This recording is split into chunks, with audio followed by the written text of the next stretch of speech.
Hey,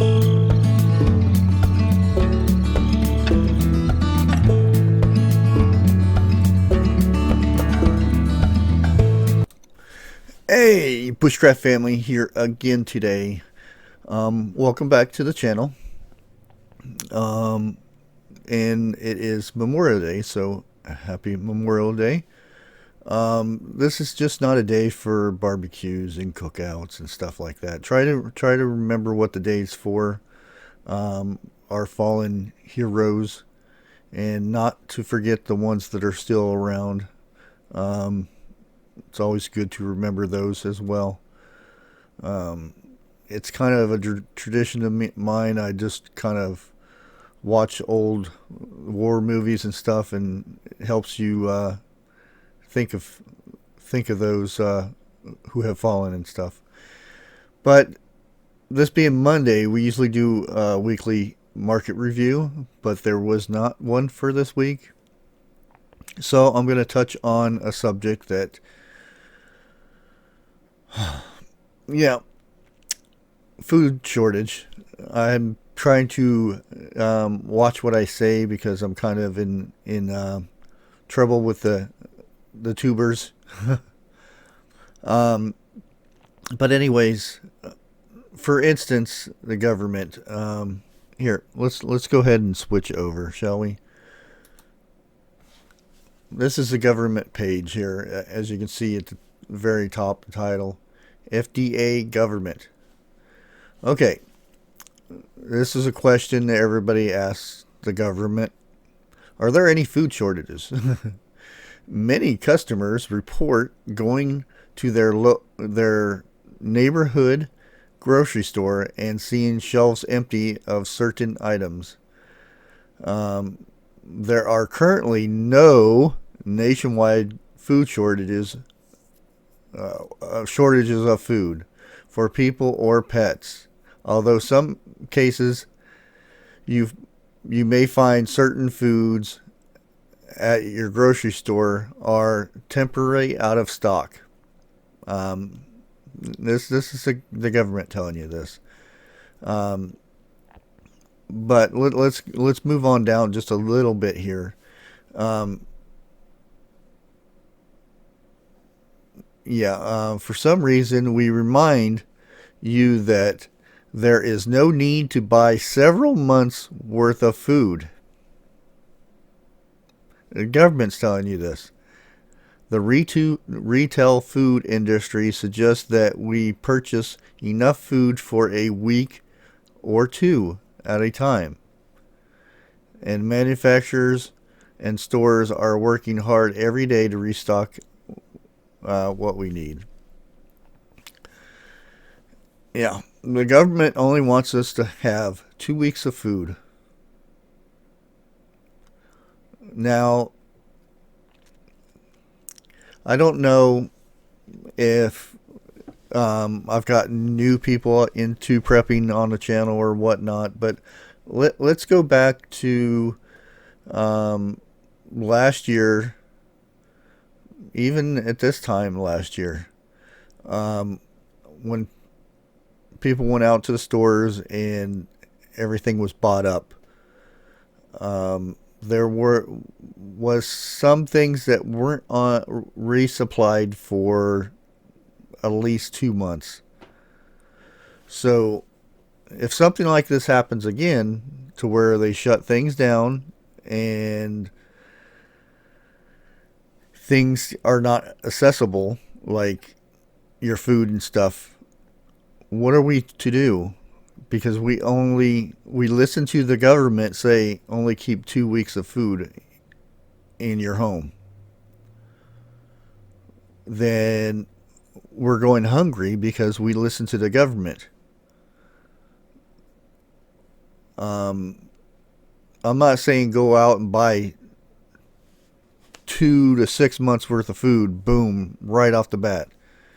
Prepping is not the same thing right there.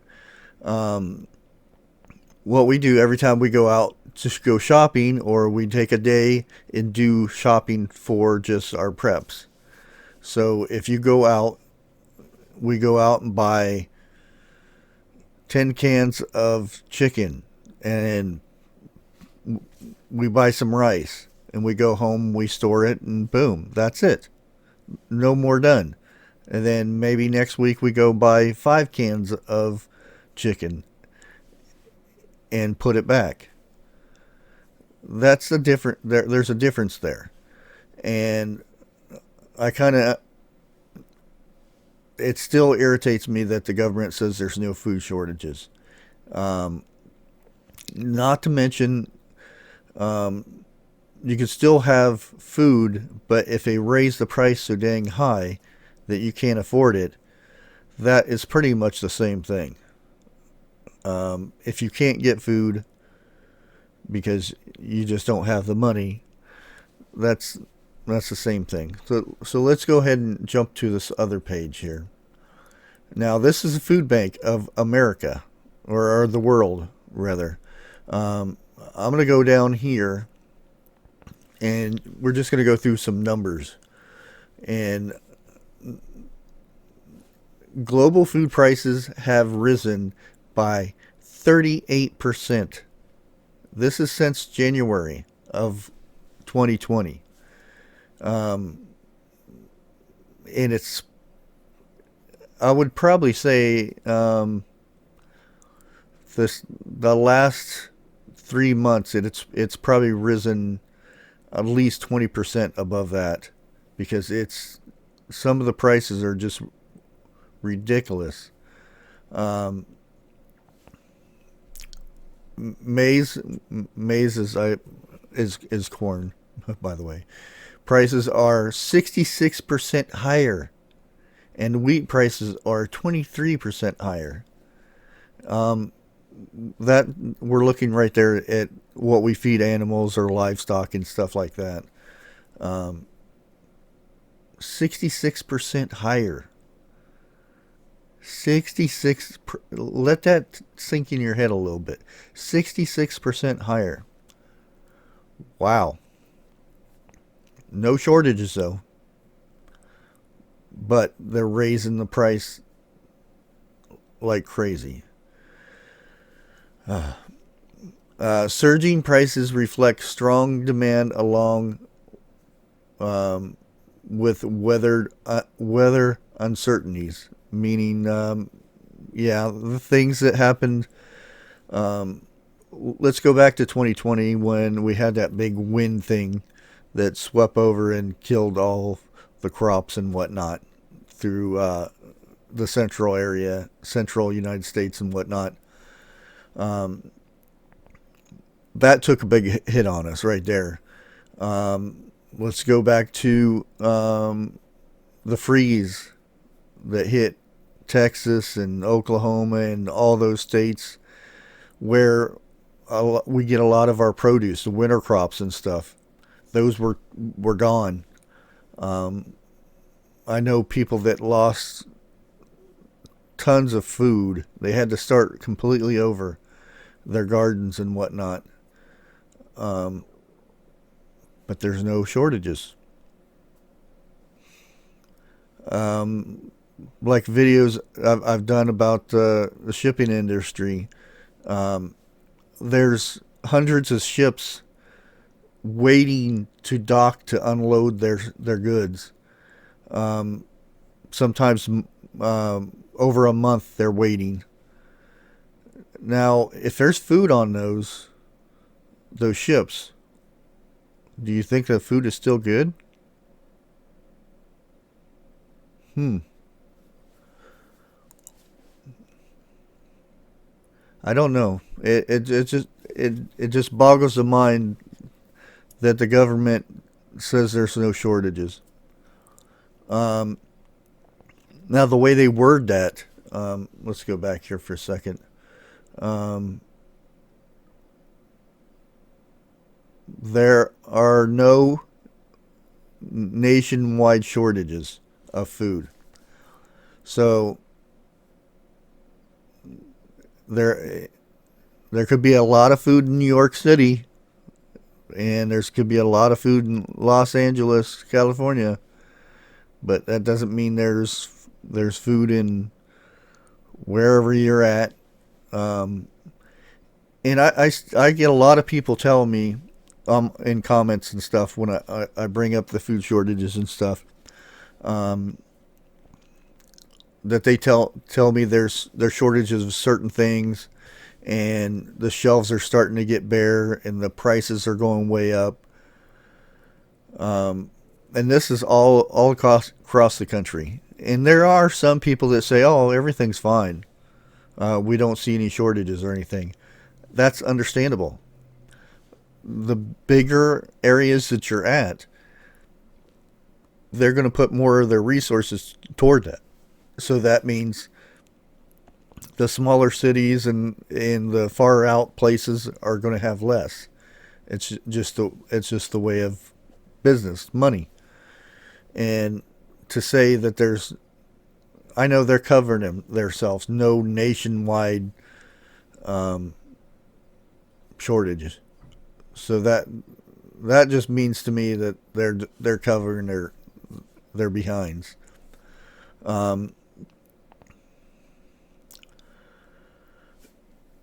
But yeah, this goes on and it explains. We were already running low on food as it was, before the thing happened. trying to trying to be nice and say certain things with not getting in trouble. But as you can see, this thing right here, before this happened, um, we were already seeing shortages before that happened.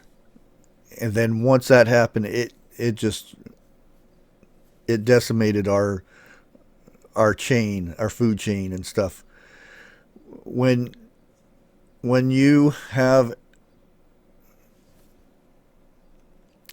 when food comes from say the farmer, and it could be as meat or as produce, when it goes to a staging area, and I can't say the name of this because it's considered a bad thing, but it goes to a certain building where it gets sent out to other places, and this other places could be a cannery, or it could be where they make cream corn or whatever. But before it goes to these places, it goes to one building, one business. And when we had this shutdown, and I probably shouldn't say that, last year, they said only essential workers are to be working during this time. So people work in grocery stores and stuff like that, and medical and fire and police and all that are essential workers. Well, they left this place closed for a good time. From what I gathered, they people that worked there was out of work for at least 3 weeks, 3 to 4 weeks. So that stopped the food from going to where it needed to go, and a lot of food was dumped there, wasted. They dumped milk and stuff, so that crippled our our food chain, basically, our supply chain, and we haven't recovered. There's there it just it's we're still so far behind. Just look at the ships. Like I said, the ships are waiting a month to just unload their stuff, and that's the stuff we're sending out to are all backed up. There's a waiting list for say you want to grow pigs and butcher them out and whatever at 8 to 9 months.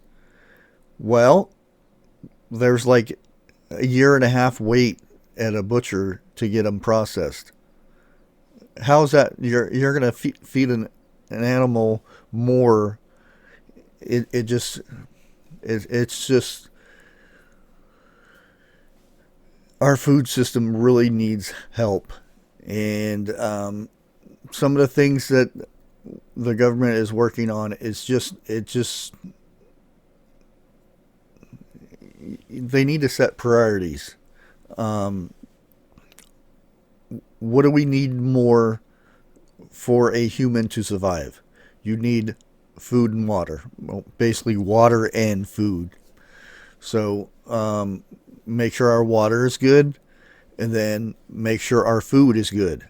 And when the government says that it's, um, go ahead and switch to this. When the government says there's no nationwide shortages, it's just wrong. When you have food banks that are saying there shortages and they're running out of food to give to people, wake up. You need to see this. Um, so if you guys can, um, anytime you're out, if you can't, if you get a bunch of pots, put them on your back porch. If you're in an apartment, if you got a little balcony, grow some plants. Any little bit will help out. You'd be surprised how much produce you can get out of just a little bit of area. Um, hold back a few cans of whatever. Get a big bag of rice, store it away.